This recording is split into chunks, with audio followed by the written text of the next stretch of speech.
Welcome back, everybody. I'm Jake, the Scary Story Guy, and this is the channel where I talk about all the horror films and books that are piquing my interest today. And I feel strongly about today's topic, but before I dive into it, here's just the obligatory plug to please like this video and subscribe to this channel. The algorithm's been trying to keep me down lately, but you can help me defeat the machines. And speaking of the machines, today we're talking about Morgan, a little-known science fiction horror film starring one of the S-tier scream queens of our generation, Anya Taylor-Joy. Anya's first major role came in 2015 with Robert Eggers' The Witch, which I believe is one of the top 3 horror films of the 21st century, the other 2 being The Others and Hereditary, if you're curious. And she immediately followed that up by starring in Split, which was M. Night Shyamalan's best film in over a decade. And I think that's where a lot of horror fans, myself included, were just like, I'm on board. If it's a horror movie and she's in it, I'm there. But Morgan came out in 2016, right in between The Witch and Split.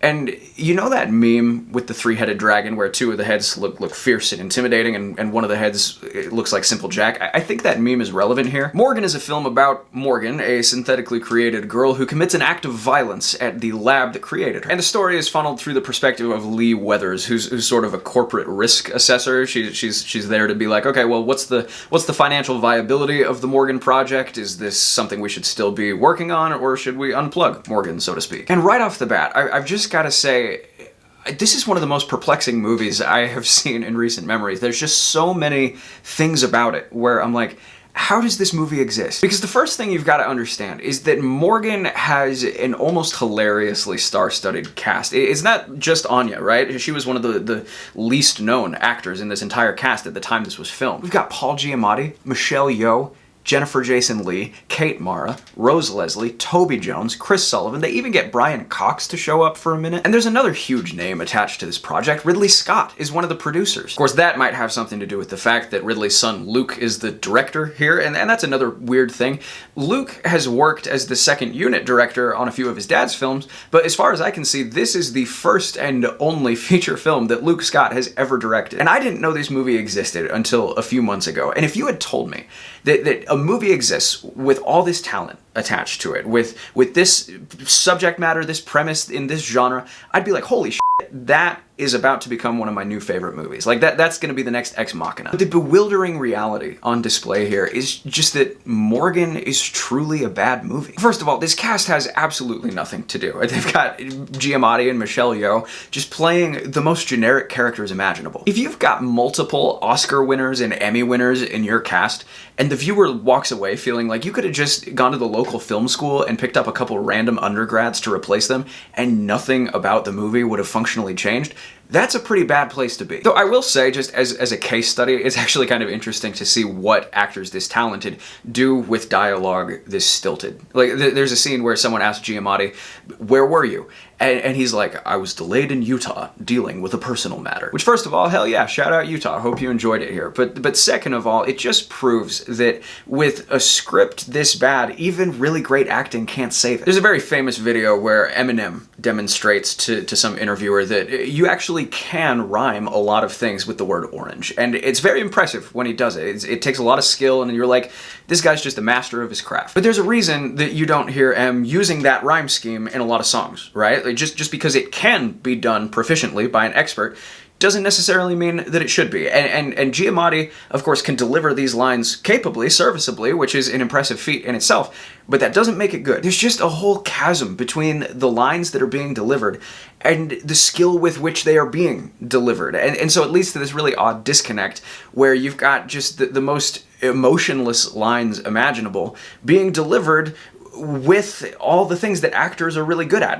The right facial expressions and tone of voice, and you're like, man, he's kind of nailing it, but this still sucks. I should also mention, of course, that the emotional beats this script does attempt to hit are just woefully underdeveloped. Because these are actually really complex themes about, you know, what is it to be a person? How attached should we get or could we get to something that seems human but isn't? And what happens when profits and corporations enter the mix? And it's all basically explored to the minimum amount, even less than the minimum. And it's also inconsistent that you almost can't believe this was the finished product. For instance, there's a conflict between this character who's from corporate, right? Just trying to unemotionally assess the viability of the Morgan project, and everyone else who works on the project who has a real emotional attachment to Morgan, and they view her as like a daughter or a sister or something. And so all these people who work on the project are calling Morgan she, while the character from corporate is calling Morgan it.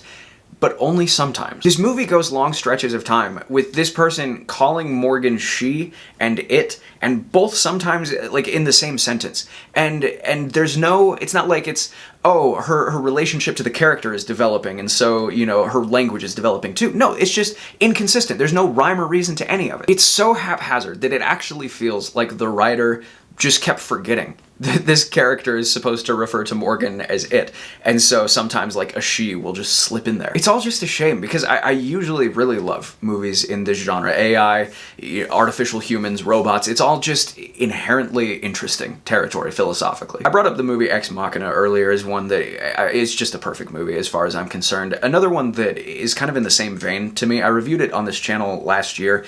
It's not as well known. It's called The Artifice Girl, and despite their massive disparity in budget, the success that Ex Machina and The Artifice Girl have in common is that they leave the viewer thinking about our own humanity and our sense of self-importance and how we treat other sentient beings. There's just any number of deep pools to swim around in. To extend the metaphor, Morgan is barely a puddle. It seems totally uninterested in asking any of the interesting questions, opting instead to just give us a first half that is basically just entirely tedious exposition, and a second half that is essentially just B-tier action footage compilation with as many jarring jump cuts as one of my YouTube videos. So we have a poor development of themes and ideas. We have poor pacing, as I just mentioned. We also have just bewilderingly bad characterization here. Like, that we know almost nothing about any of these people and are therefore just rendered incapable of caring about them. There are like 6 characters in this movie that their whole thing is just, we've been working on this Morgan project and therefore we are emotionally attached to Morgan. But they're just carbon copies of each other. There's nothing about any one of these characters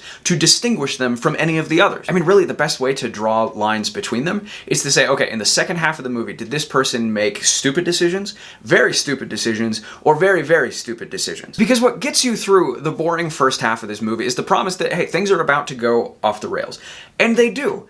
Just in the dumbest way imaginable. The only way any of this happens is if like 5 different people are all making maximally stupid decisions at the same, like, very rarely do you see a movie where you're like, man, everything really just could have ended right there.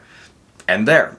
And there. And of course we wrap things up with one of the most predictable movie twists I've ever seen, to the point where I thought, like, the twist was obvious, but then there was going to be another twist on top of the twist. But no, that's just the twist. And if you're paying any attention at all, you figure it out like a third of the way into the movie. It's just a lazy-ass script from start to finish. And it's honestly hard for me to remember the time I saw a movie that I felt like had so much wasted potential. This is an absurdly stacked cast, and it's a premise that is very, very difficult to make boring and unthoughtful.